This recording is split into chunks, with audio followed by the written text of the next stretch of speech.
Mandikubulise nikwamkele mbukeli wenkqubo yethu uLife After Life. Esi ke sisiqendu sethu sesithandathu. Namhlanje ke sikwa-Enu 18 sizodibana noBhutlulamile noGemana. uBhutlulamile noGemana ke simfumana ngqo esemsebenzini kwi-construction site. Kulapho kwaxelengela khona. uBhutlulamile noGemana ke wabanjwa ngo-2002. Wahlala ke iminyaka esixhenxe eseluvalelweni. Waphuma ngo-2009. Ngexesha ke beseluvalelweni uthe wazibandakanya nenkqubo yoluleko nalapho kufundiswa ukuhlohlwa khona izakhono abantu abaseluvalelweni. Wangena ke kwinkqubo ye-bricklaying, wenza nenkqubo ye-agriculture. Namhlanje ke size kuye apho sizawufumana khona esenza umsebenzi we-bricklaying. Njengoba sibona apha emva kwam ukwi-construction site. Ndiyacela ke mbukeli nilandele singene ngaphakathi sidibane naye sibe nodliwanondlebe naye. Igama lami ke ndinguNceba Hlathini. Ndingumxhokosha, ndingumgase, ndingumtibase, ndingunqande, ndingukrwitsa, ndinguchekwane, ndingundaninga, ndingusithebe sinanganangane sophulela inhlala ethokazi. This is Life After Life.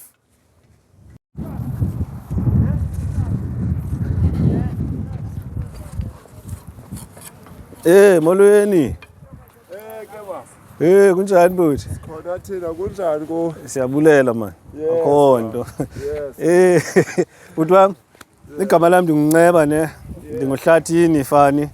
Ndingumxhokosha ke siduko sami. Namhlanje size apha kuwe. Siyakubona kuba sikubambe ubhizi kakhulu emsebenzini. Sicela nje into ba sibe nodliwanondlebe nawe malunga nalo msebenzi owenzayo. Asizutya xesha lide. Umkhulu wami.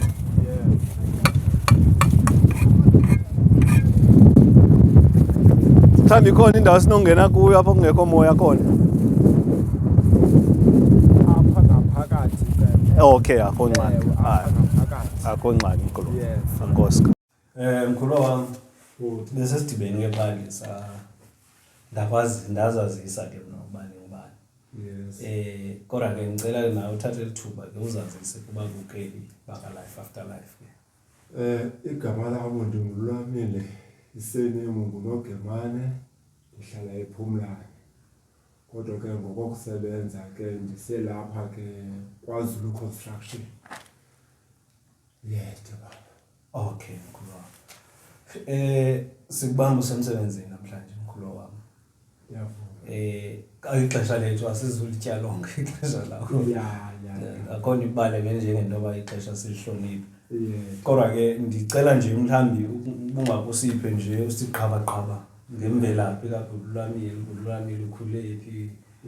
Then wasibalisela nje tot yoma apho wathi wabanjwa khona. Ya, ukhula kwami ndikhulele kulomhlaba waseMonti apha ePhumlane. Okay.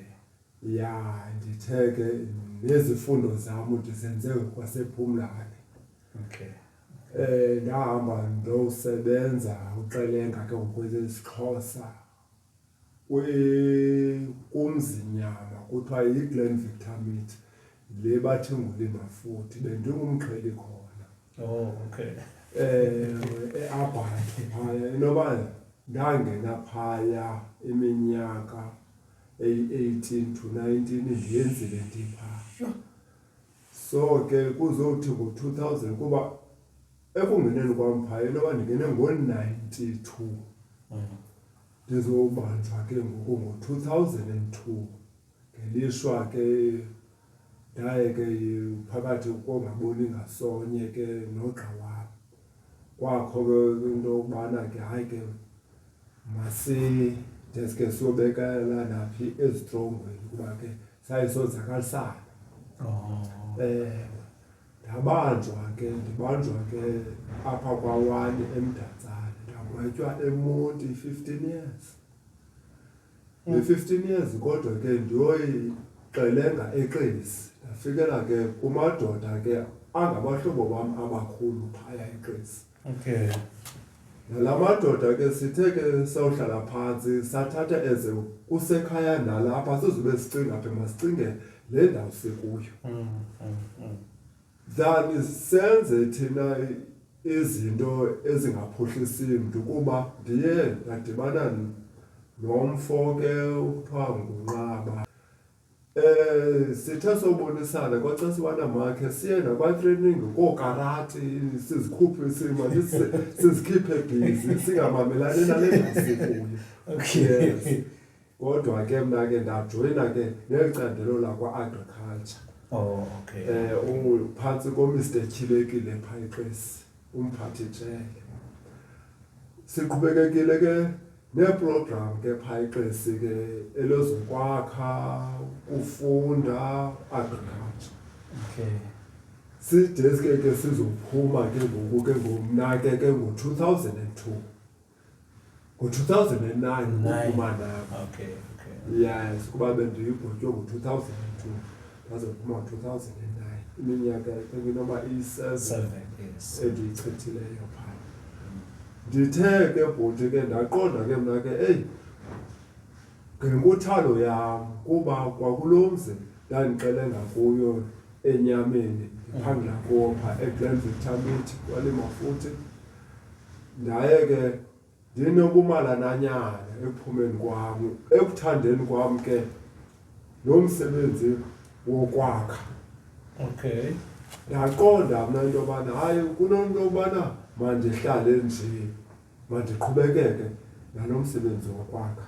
Naye ke ndojoyina ke abanolwazi kakhulu apha eWilsonia, indawo ngoko kwakuthiwa yi-ETC, i-Eastern Cape Training Centre, apha ngaseTeke. Ndafundela khona ke ngoku lo msebenzi wokwakha. Ndadeske ke ndafumana ke nezatifiketi zakhona. So imamkhulu wami ngingakubethe emlonyeni. Ubusebenza kwalima futhi. Yes, wabanjwa. Ndabanjwa kalima ndisasebenza. Ubanjwa usasebenza pha. Yeah. So xa uphuma eluvalelweni. Yes, ba. I-bricklaying le yakho binjani? Busoqhubeka nayo okanye mhlambi busoyiqale nje wayiyeka phakathi? I-bricklaying lena bendingakaqhubeki nayo ngeli xesha kulo mzi wenyama. Ndizokuyenza yona ngoku sendiphuma etrongweni. Yeah. So ubuyenzile phaa ngaphakathi etrongweni? Ya, ukhona ubhuti waseSomerset uBukhalathi endandimane ukuyojopha naye kuba yena ebenesandla kakhulu, bendihlala naye eseleni.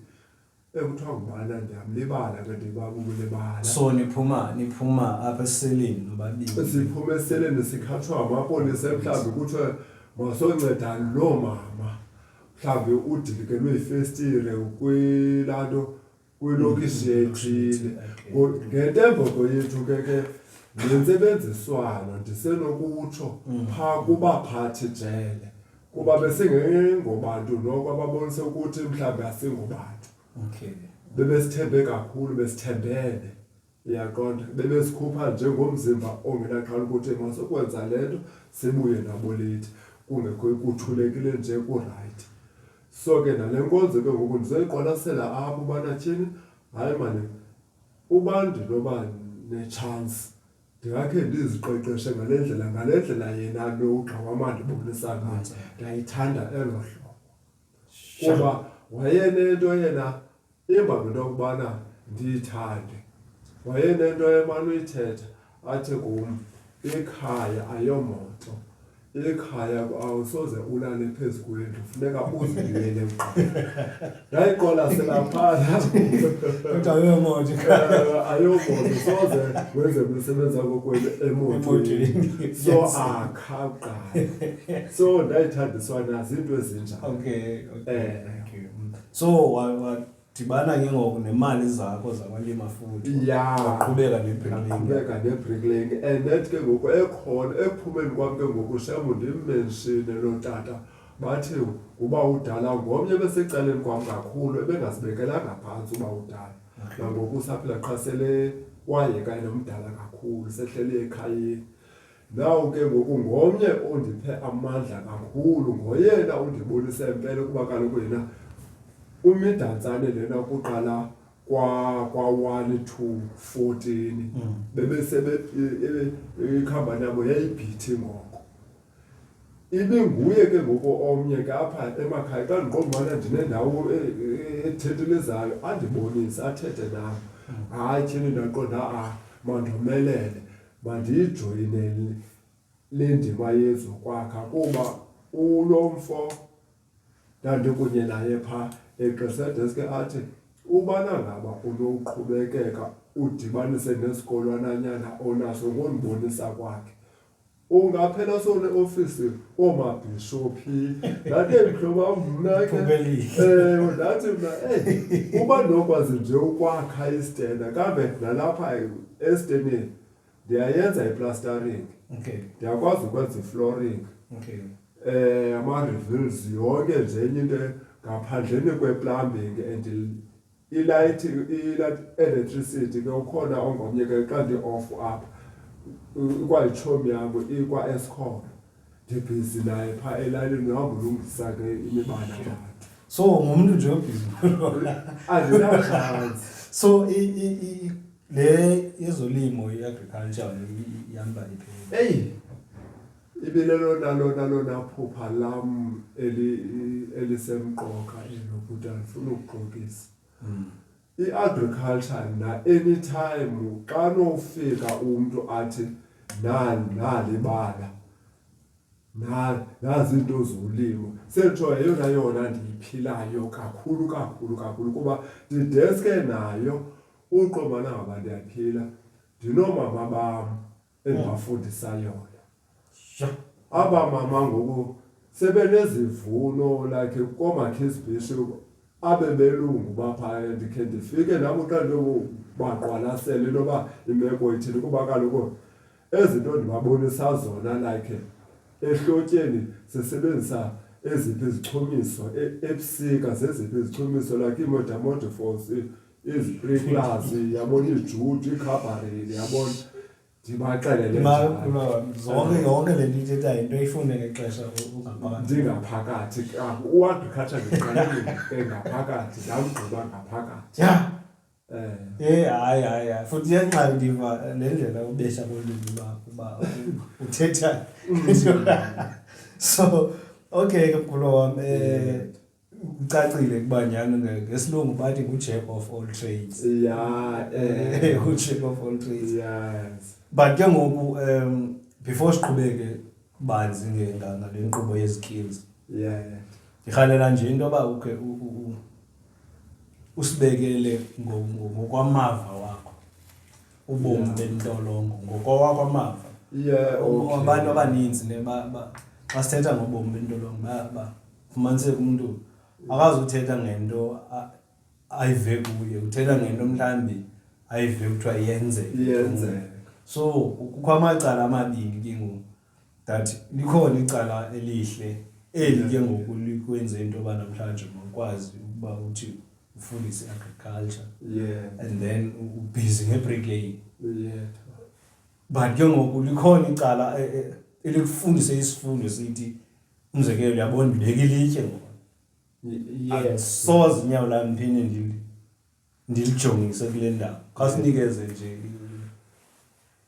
Bhuti ngokungakhohlisi phaya ekufikeni kwam ngo-2002 ndinalaa nto kuthiwa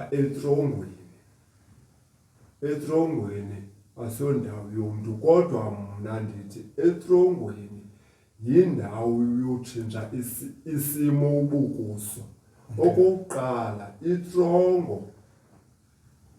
mandithi ubana ngaba ungumntu oya endaweni obunamaphupha kakade laa ndawo iye incedisane nawe nangendlela yoziphatha.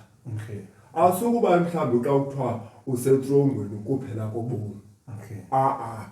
Itrongo kuba mna ngoku ndithetha nje ndiphuma khona iminyaka evayo kodwa ndikwazile into yobana ndiphume ndinento endiyiphetheyo esandleni ndincede nabanye abantu.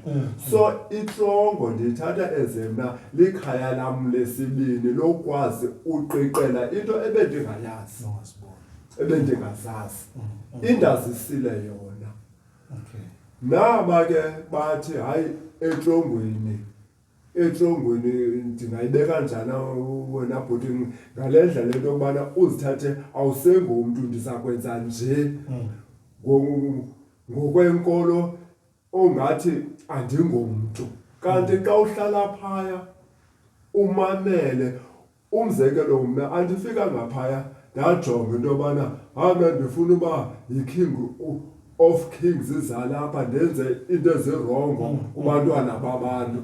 Kanti loo nto leyo mna noogxa bam ebendikunye nabo sifuthelana sibonisana ukuthi ngoku makhe siyeni ngapha sijongeni phaya izasibeka ndawoni le ndimo ngoku sisetrongweni and siyithathe eze apha likhaya lethu elitsha ngokwasempilweni singabe sisenza izinto ezirongo. Saziqele and sangqinelana sahlala ndawonye sithi xa siphumayo uzuqonde xa uziphethe ungumntu allright. Ibinzima nale nto kulandelwa ngabaphathe jele kuthi bebekwazi usikhulula ukuthi masiyeni phaya babathathe bobafaka abangabamele kodwa thina sawusala phaya sizibuyele sozingenela etrongweni singenayo loo nto ukuthi makubalekwa ngokuthweni kuba sinalaa nto yobana apha sisidanele isono elisibangela into yobana masibe lapha.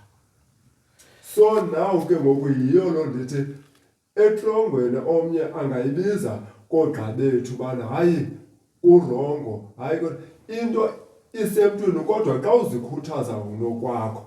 Etrongweni isikolo sikhona, etrongweni many programs zikhona. Ayifunisi laa nto uba ungabase ubana ndiphi thatha eze wena ndikukhaya wesibini ndiyayifuna le nto kodwa ndizayifumana ndithi ndiphuma uba sendiyifumene njengam ndisitsho nje kuba nam ke most of ukufunda ndifunde phaya. So ndikhalela uva ke ngokumkhulu wam uba wena kwi-experience yakho nobunzima basentolongweni mhlawumbi zeziphi izinto nokusibaluleke zona apho uqonda ndaziva ngokubanyana ndikhose ekhaya. Ewe ngenxa yento yokubana phaya bhuti wam okokuqala kukho into endayiqwalaselayo. Uyabona le nto yokuba sosisilwanyana ngasetrongweni ungasithatha olo hlobo uyingonyama ubekwe bucala ndayiqwalasela nto kwale nto ube nexesha ibhagla itshixo kayi-6 itshiqelwa umntu onomphefumlo ngomnye umntu. So yenye into le eyabangela into yokubana sobe ndiphinde mna ndilibeke iyaba yiloo nto ndingayazi kodwa ngunokwam uba ndiphinde ndiphume ndize ngale ndlela bendingene ngayo nangayiphina into phofu ndingaziqhathi. Andinqweneli ithi kanti ndingaphinda ndiye phaa. Okwesibini ukuzikhulisa ngokunokwakho uzomeleza uba ungenzi into esawumntu etrongweni ukungabi naphupha ndingatsho nje uhamba kwizinto ezintle ufune into ezikhaphukhaphu zezi ke zabangela ezilula zezi ke ngoku zabangela into yobana uyofikelela phi kwezaa ndawo uzawutshixelwa phaya ukutsho kwesatshilo kralakaxa. Yabona ke ngoku ngaske kuphinde kube semini kungabikho sebusuku ke uphinde uyoba kwa-agriculture njengobana ngabe benisezifildini phaa ndilima ndithini ndiprodyusa kodwa kofikelela eli xesha imiqalelutshona ngase lingatshoni kuba ndicakela ntoni nalo kawutshixelwa kathathu kuba ngoku yeyona yandinika umfaniso ngqondo ndithini ewe mane ndamkele ndingumntu kodwa yabona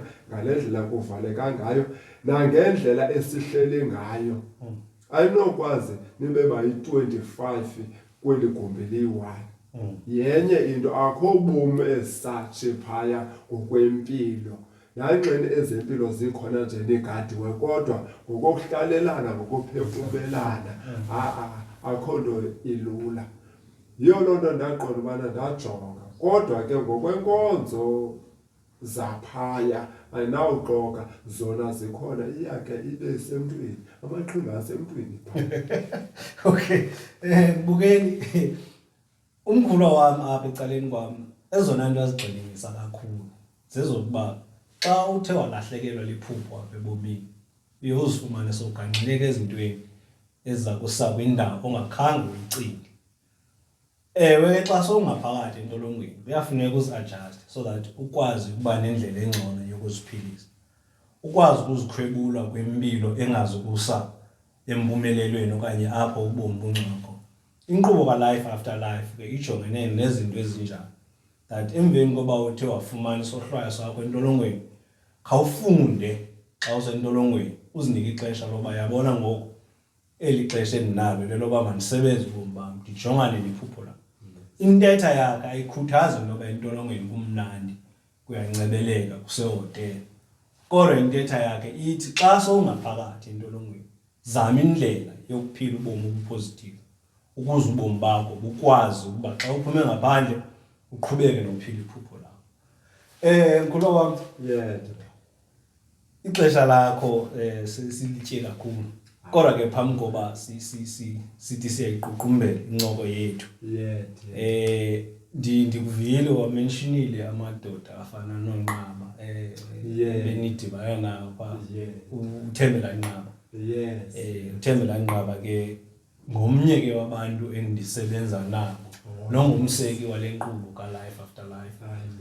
Iyandivuyisa kakhulu ke into yoba mhlawumbi awungomntu wokuqala ukumva emenshina igama lakhe kwaba bantu sike saba nodliwano-ndlebe naye. Kuyakhombisa ke into yoba nyhani imfundiso yakhe eniyifunde okanye enifundise yona nisengaphakathi entolongweni ibe liphupho elifezekileyo nakuni ukuba namhlanje manikwazi ukubuya nizothi.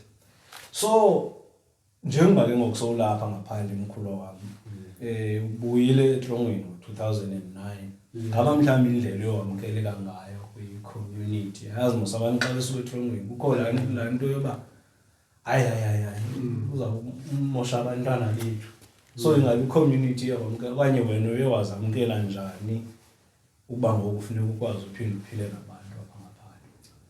Bhuti wam Shem, andinandixokisa ngokwe-community nangendlela laa mpazamo yenzeka ngayo ukuthi malogaqeleka koomaXesi,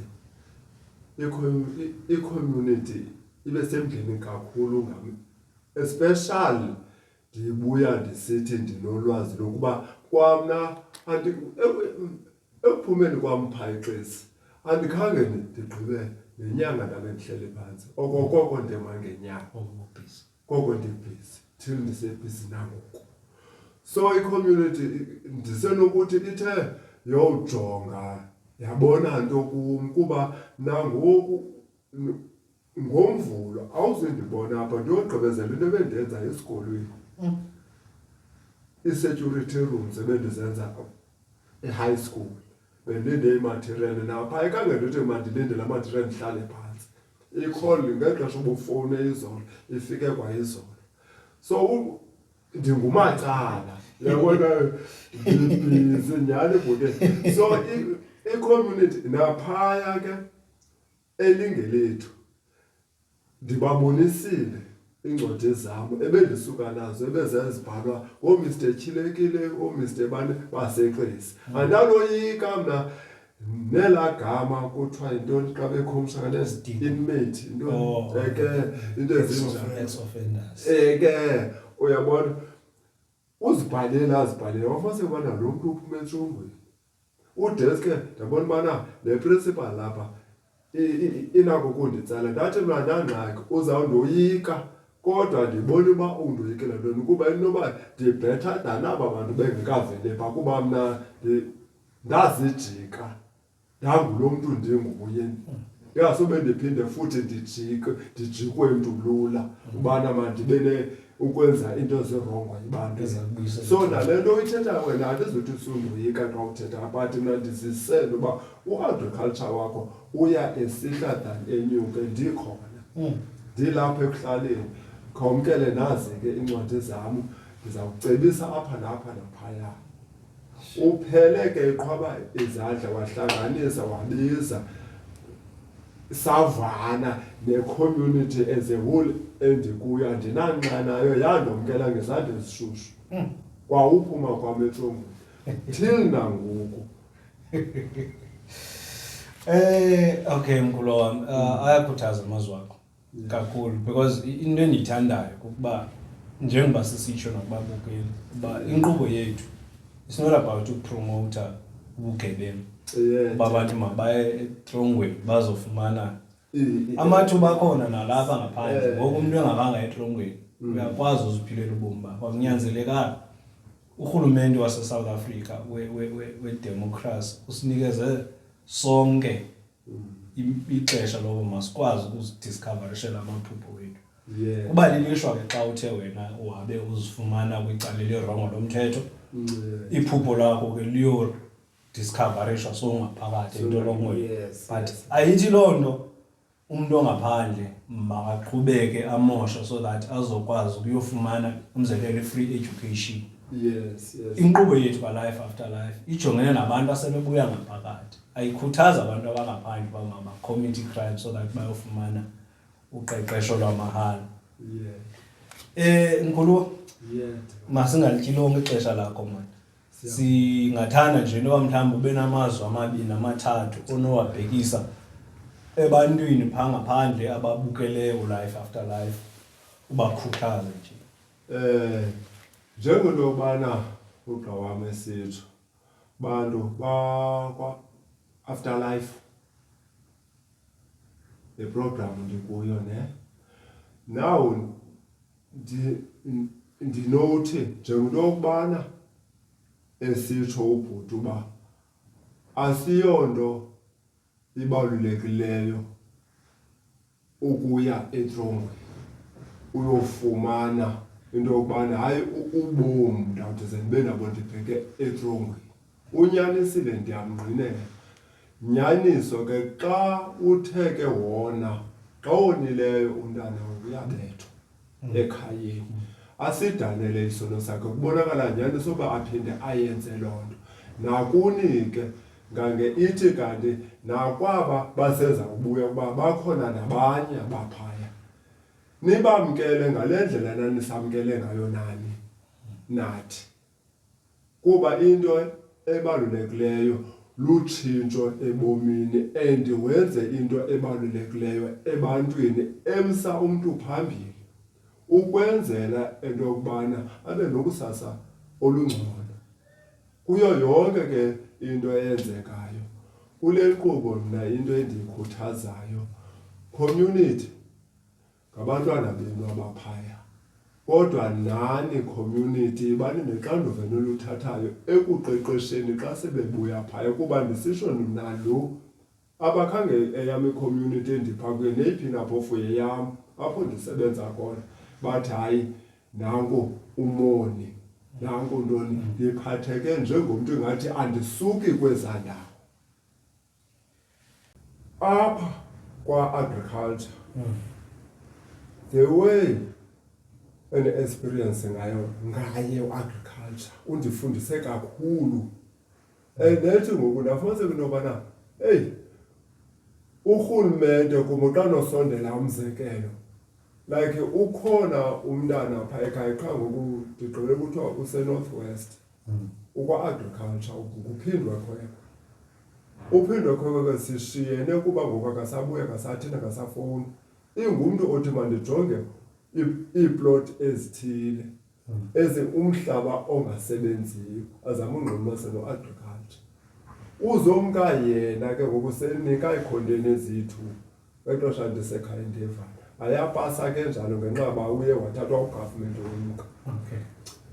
Kodwa ngolam iphupha mna xa ndinodibana nabantu abanondinika i-way forward apha kwa-agriculture ngokuqinisekileyo andinawungabaza andinawuthina ndaba ndingayibeka njani ibhoti because ndiyabawela ukuprodyusa ukutya for abantu, kuba ndinento ethi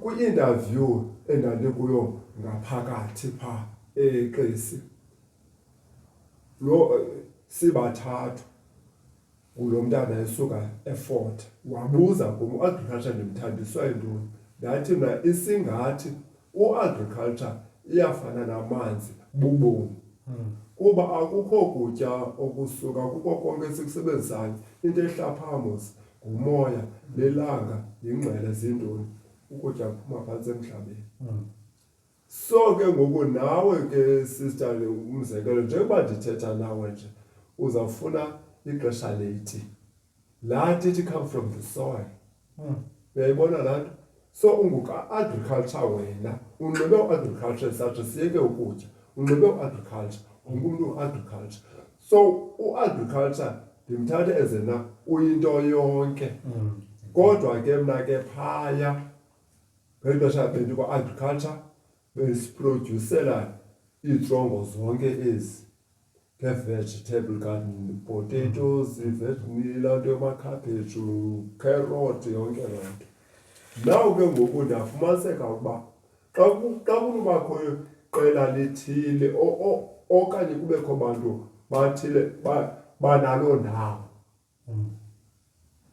ithi kanti sinokuncedakala ke kubekho ke abantu bakwa-agriculture bathi heyi khanibambeni apha wayiqiniseka ndiyaqhubekeka nabo ngomzimba ongelaxha so umzekelo ku-agriculture okanye urhulumente nje as the whole okanye nakomnye umntu mhlawumbi noba nomdla wokuba afake isandla kweli phupho lakho lo-agriculture zintoni ezona zinto oqondayo into yoba yabona uba mhlawumbi ndingafumana okanye umhlaba okanye ndifumane izithole let's umhlaba sowunawo okanye udinga imbewu okanye udinga izixhobo zosebenza kavele ube specific njengoba no indawo ephangaleleyo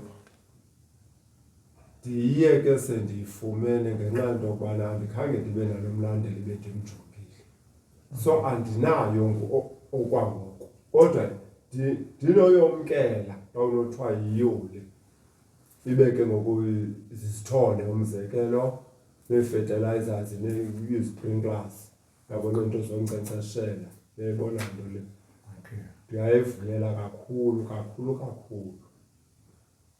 enye nenye ke iya ivele phaa ku-agriculture kodwa eyona nto ibalulekileyo qala ufumane iplot after that ke ngokubona ukuthi what kind of soil is enye into funeka ufunde laa mhlaba awusuke ulime nje uba sometimes yi-sandy soil okanye ilumi soil yi-clay soil so uyayazi ke ngokubana ikhaphetshu alilungi clay soil ilunge mhlawumbi ulumi soil umhlaba onamatye ayilungi carrot ifuna i-sandy soil yabona into ezingahle ububone ke ngokuba esi structure somhlaba sithini uphinde ke ngoku uyokwenza ntoni isicelo kubantu bana ndicela iimbotyi kule ndawo hayi ndicela iitapile kulo mhlaba into ezilala hlobo so ubonile wona kodwa i-preparation of soil yakho ithini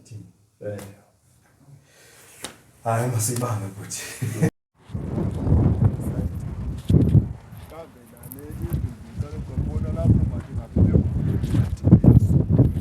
wayothathwa mna xa igqibalele kwathiwa mandingene kuyo so babone mna apha uba bendini so into yakho yokuqala leyo yam yokuqala Mbukeli wenkqubo ka-Life After Life, sifikelela esiphelweni senkqubo yethu yanamhlanje. Udliwano-ndlebe lwethu ke nobhuti Lulamile lube nezona zinto zibaluleke kakhulu endithe ndazifunda. Ndiyathemba ke nani kunintsi enikuvunileyo. Namhlanje siyazi into yokuba kubaluleke kangakanani ukuba before uqhubeke nokulima funeka uqale ujonge umhlaba ozawulima kuwo. Phambi kokuba uqhubeke nokutyala funeka uqale uzazi izityalo ezilunga kolo hlobo lomhlaba ozawulenza. Kodwa ke simfumene eqhubeka namhlanje nomsebenzi wakhe webricklaying. Eyona nto ikhuthaza kakhulu ke kudliwano-ndlebe lwethu kunye naye kukuba akathanga esawuphuma entolongweni wahlala phantsi walindela ukuba kuzawuvela umSamariya olungileyo amnikeze isonka. Uphakame yena isiqu sakhe wayozikhangelela isonka. Simvile ukuba uthathe enye imali kwindawo ayisebenza kuyo wahamba wayoqhubeka nezifundo zakhe zebricklaying njengoba simfumana namhlanje elapha esayithini eSoka. Nizibonile video clips zakhe nalapho simbone khona eqhubeka esenza umsebenzi. Kubalulekile ke into yoba masifunde izinto apha ebomini. Indawo esikuyo masiyamkele. Kukhona izinto esingazitshintsha. Kodwa kubalulekile into yoba indawo esikuyo masifunde indlela yokuphila kuyo. Ayithi into yoba umuntu xa kebheke entolongweni loo nto akanawukwazi ukuphinda aqhubeke nobomi. Inkqubo ka-life after life yinkqubo ejongene ngqo naloo nto yokuba emveni kokuba uthe wachitha ubomi bakho entolongweni, ithuba lesibini olinikwayo lisebenzise. Sibonile ke namhlanje.